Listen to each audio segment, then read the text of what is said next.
yaşamadım, oğluna vardım. Ay oğluna vardım, can oğluna vardım. Niye dedin yakta ben oğluna vardım. Ay oğluna vardım, can oğluna vardım. Niye dedin yakta ben oğluna vardım.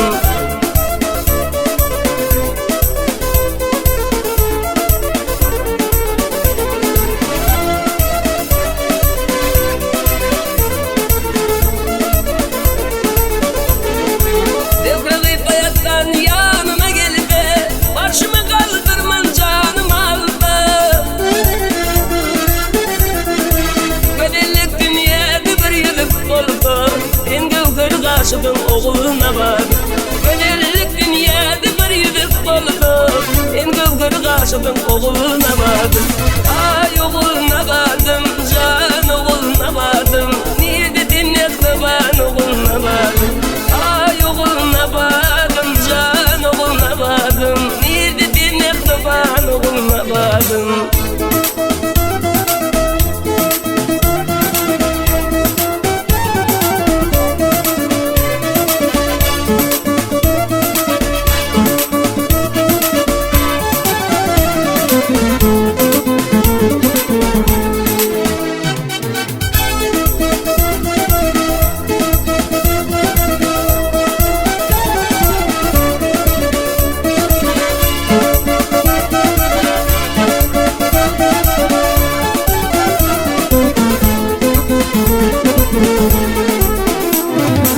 Gölgeler yapraklar dağlar düşer.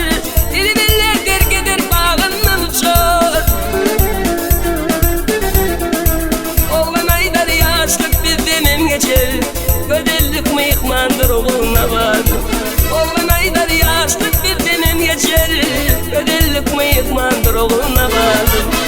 Ay oğluna vardım, can oğluna vardım. Niye dedin yakta ben oğluna vardım. Ay oğluna vardım, can oğluna vardım. Niye dedin yakta ben oğluna vardım. Niye dedin yakta ben oğluna vardım. Niye dedin yakta ben oğluna vardım.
Benim bir yanım